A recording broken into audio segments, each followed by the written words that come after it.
Detroit Lions defense looked pretty damn good Sunday. They did. Spinny. I defended the Glenn. I don't want to yell on the mic. Someone commented on YouTube chat bitching about that yesterday. But can the Detroit Lions defense keep this up? Like, can you foresee this carrying on throughout the rest of the season? No. No, I cannot. This is not something the Detroit Lions can consistently do on the defensive side of the ball. We talked about the Detroit Lions. What they are is a defense that gives up 30 points a game. That's who they truly are. Yeah. You look at it, and they have a -3 turnover ratio this season. So I don't expect them to get 3 interceptions a game. They only have 5 interceptions on the season. That's true. So I do not expect them to get 3 every game. The only reason they didn't give up 30 points in this game was because they intercepted Aaron Rodgers in the red zone 3 times. And those are not consistent numbers that you can expect. You can't expect your defense to create 3 turnovers a game. 1, yeah, I'll give you 1. You can expect them to get 1. But 3 is way too many. That was what they lived and died by. And last week against the Packers, the Detroit Lions stepped up on defense and created plays. They made plays. They made things happen. You saw Kirby Joseph stepping up.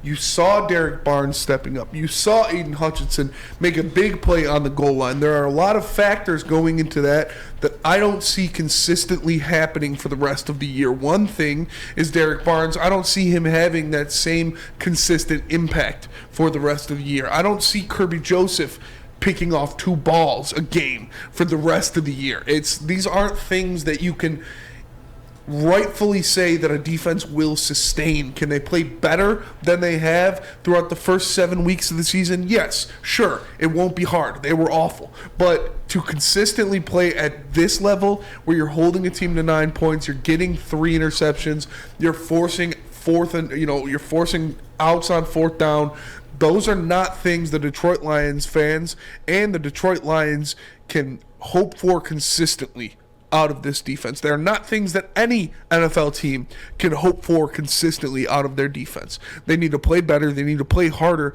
But that type of luck, and that's what I'll call it, is luck, because most turnovers are luck. Now you sound like Aaron Rodgers. Kirby Joseph's read on one of his interceptions, yeah, that was great. The helmet, that's luck. The ball gets popped up in the air. Anything can happen. It's fair. That kind of thing isn't something you can bank on happening every game. You're right. There's no way. I mean, if it happened again, that'd be amazing. It'd be somewhat short of a miracle if they repeated a performance like that again. Again, 3 turnovers, and not only just like 3 turnovers, 3 turnovers against. As much as like we were bashing that guy the previous segment, he's still that guy. Aaron Rodgers is a Hall of Famer. But I do expect the defense to look better, to get better. Last week they held a players-only meeting, and it happened after AP got fired. Yes. And we heard this like saying across the entire team, like throughout media last week, was like, hey, that guy's not my coach, but what did we do to get him fired? And it kind of like forced everybody to take a look internally, which you kind of hope for either way as like a player or a professional. At the very least, you want to be like the best that you can be. But it forced everybody to take an internal look at themselves, and then you only grow from that. Like, damn, like what did I do to help get him fired? You know what I'm saying? Mm-hmm. And obviously it showed out. I think the emergence of Jerry Jacobs, I mean, let's be real about this kid. Like, I saw the comments on Instagram after we posted 31 Savage video, and some people were like, oh, he had one good game. No, that's not the case. He showed up in Seattle with a highlight fumble and 2 drop picks in that game. Mm-hmm. He showed up in the following game against the Miami Dolphins with the fumble, forced fumble, and then he showed up again last week with the deflections, 3 of them, by the way, 10 tackles, and 2 interceptions. Like, consistency breeds confidence, and that you could go out and have that same type of repeat performance. Now, I'm not saying he's going to have another 2 interception performance. I know he's currently in concussion protocol, but it's obvious the kid's a bit of a ball hawk. Mm-hmm. He was that in college, too. And it's on us for like mistaking it and not seeing it. And matter of fact, we're going to dive deeper into that one next segment, because I got drugged through the mud a little bit on BD today as the Kyle Hamilton guy. We'll get to it, but beyond Kirby, emerging, we now have Jerry Jacobs as well. We've seen Aiden Hutchinson like grow as the season progresses, and not even just Aiden Hutchinson too. I'm going to say the coaching along with him, just because he didn't initially start in that 2-point stance. We didn't see him like in those type of reps. And guess what he got that interception out of? Another 2-point stance. Yeah. You know what I'm saying? Like, and I'm not giving the interception to him, credit to that being in a 2-point stance, but just the team in general. It is the youngest, the second youngest in the league. Mm-hmm. These guys are getting better week by week, and that's kind of stuff I was saying when I was defending the Glenn, is that, like, this is what he's dealing with. 7 starters on the defense, 23 years old or younger. This is a team that will progressively get better as the season goes on. Like you said, consistency builds confidence. These guys who get consistent playing time get in there and say, oh, I can play in this league. Yeah. Oh, I can play against Exactly. these guys. That makes them go back to doing what they were doing, not trying to overthink things, not trying to make sure they're in the right position, just playing football. Going out there and playing football. And that is what brings the best out of some of these guys. So you do love to see it. You do love to see Kirby Joseph flourishing. You love to see Aiden Hutchinson getting better and better as the season goes on. Love to see Malcolm still out there making plays, helping the defense, and a guy like Derek Barnes who could be pissed, could be pouting. A rookie took my spot. Well, I haven't been playing as much as I wanted to. No, what happened? He got his opportunity. He went in there and he showed out. So that is impressive to me. It is impressive that these young guys have shown that maturity already in this season, in these young careers of them, that they're showing that level of maturity. That gives me excitement for the future, to see what they can become, to see how they develop as players in the National Football League. But no, I still don't think there's enough talent on this defense to expect us to hold teams under 10 points a game.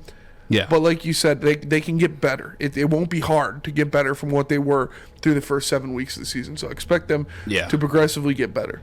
100%. I mean, I remember Dan Campbell said at some point during the season that, like, you can only go up from, like, where they were, because historically, one of the worst defenses the NFL's ever seen. But you hit the nail right in the head, though, is like, once those guys get out there and they prove to themselves that they can do it, that they belong in this league. Like, once they make a play, you have the confidence to then do it again. Mm-hmm. You know what I'm saying? You have the confidence to maybe, like, take a shot at, trying to catch that ball. Like Aiden Hutchinson, they had the confidence, I can do this. You know what I'm saying? Like, even Josh Pascal, all those guys. And that's what's going to slowly happen, like, throughout the season. I'm not telling you they're going to, again, like you said, I'm not telling you you're going to have another performance that hold the team under 10 points. I mean, again, that'd be nothing short of a miracle, but you got to expect that they get better. You got to expect that out of them at least. And don't forget, too, like, this is also a new system. I had the conversation with Dose of Dion on Sunday again on this pregame show, and we kind of talking about, like, what's been – and this before Jerry Jacobs, played and had a, like, phenomenal game, by the way. Jerry played really well, in my opinion. I know he had that one catch that Lazard almost caught but then hit the ground, but other than that, like, I can't really point to too many other things where he looked like – bad per se, maybe not great or good, but he played pretty well. But even him, undrafted free agent, like, the defense is different from last year for him as well. Like, you got to remember, like, this is a lot more like man scheme versus last year, a lot more zone. But Jared Jacobs, holding into his own. Not only is he getting healthier, so I do expect him to play better, but obviously not up to par with that performance. Yeah, Liddy Smitty in the Woodward Sports chat says the D-line is the key to a great defense, and that is true.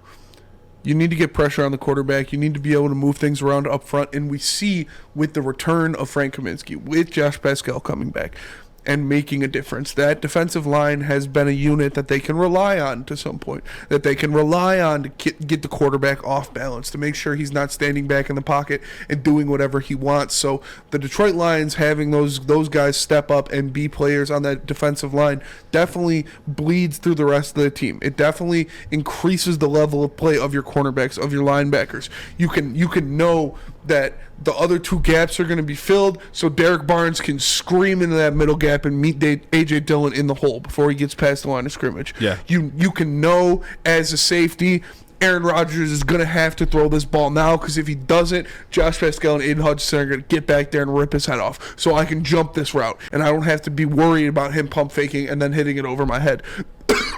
Excuse me. So it is impressive to see, especially with the defensive line improving. I'm dying. That's some good shit. Oh, Chris, you had your hand up? Yeah. Look, easy. I don't know if we switched drinks before this show, but this kind of tastes like Kool-Aid, because I'm buying it a little bit. I'm buying this Lions defense just a little bit. Not obviously to the level that 9 points, like, that's just not happening. Yeah. But Spencer said 30 point. Am I crazy for thinking they can knock the average down to like 27, 26? I mean, they're getting healthier as the season continues. We've seen now a 3 to 4 week stretch where the defense has had at least good flashes every game.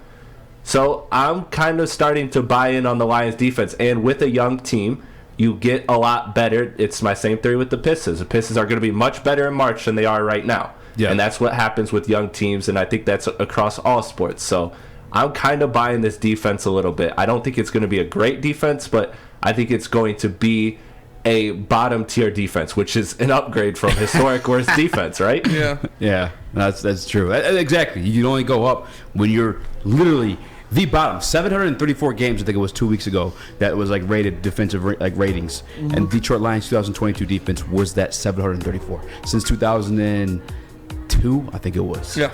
So the last like 20 years. It's not good. It's not good, Bob. 734th. They can only go up, and I expect them to as players get healthier, as players get more comfortable playing in the NFL. Yeah.